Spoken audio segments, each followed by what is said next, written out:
పాండురాజు చాలా బాధలో వచ్చి తన ఇంట్లో కూర్చున్నాడు. ఆ ఇద్దరు రాణులు అతన్ని చూసి ఇప్పటిదాకా ఇంత బాధగా ఎప్పుడూ చూడలేదు అని అనుకున్నారు. కొంతసేపటికి పాండురాజు ఒక డెసిషన్ కి వచ్చి అతని భార్యలకి జరిగింది చెప్పాడు. ఆ తర్వాత అతను ఏమన్నాడంటే, మనుషుల ప్రవర్తన అతను పుట్టిన వంశం వల్ల, అతని సరౌండింగ్స్ ఫ్యామిలీ వల్ల, అతను చదివిన ఎడ్యుకేషన్ వల్ల ఫామ్ అవుతుందని అంటారు. కానీ నువ్వు ఎంత గొప్ప వంశంలో పుట్టినా నీ ఎమోషన్స్ ని, నీ కోరికల్ని కంట్రోల్ చేసుకోలేకపోతే నీకు డౌన్ ఫాల్ అనేది పక్కా వస్తుంది.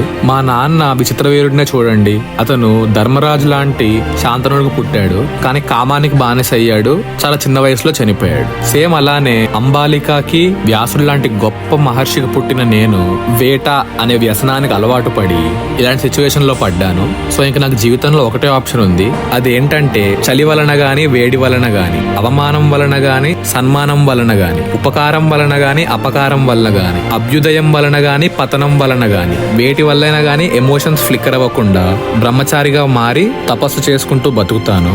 మీరిద్దరూ హస్తినాపురానికి వెళ్ళండి, అక్కడికి వెళ్ళి నేను తపస్సు చేసుకోవడానికి వెళ్ళిపోయాను అని చెప్పి వాళ్ళందరికీ చెప్పండి అని అన్నాడు. అప్పుడు కుంతి, మాద్రి ఏమన్నారంటే, రాజా, సన్యాసం తీసుకోకుండా కూడా ఎమోషన్స్ ని గ్రిప్ లో పెట్టుకోవడానికి చాలా వేస్ ఉన్నాయి.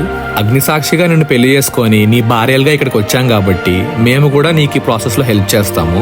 మేము కూడా నిగ్రహంతో ఎమోషన్స్ ని కంట్రోల్ చేసుకొని గ్రిప్ లో పెట్టుకునే స్కిల్ ని ఎక్సెల్ చేస్తాము. మేము నీ భార్యలము, ధర్మ మార్గం తప్పము. ఈ క్షణం మీరు వదిలేసి వెళ్ళిపోతే మేము హస్తినాపురానికి వెళ్ళము, ఇక్కడికిక్కడే ప్రాణాలు వదిలేస్తాము అని అన్నారు. వాళ్ళ వేదన విని పాండురాజు సన్యాసం తీసుకోనని చెప్పాడు. అలాగే వాళ్ళిద్దరిని కూడా తీసుకెళ్ళటానికి ఒప్పుకున్నాడు. ఆ తర్వాత ముగ్గురు నార్మల్ సాధు బట్టలు వేసుకొని వాళ్ళ బంగారం అక్కడ ఉన్న ఋషులందరికీ దానం చేసి ఇక్కడ జరిగిన విషయం అంతా హస్తినాపురంలో చెప్పండి అని చెప్పి అడవిలోకి వెళ్ళిపోయారు.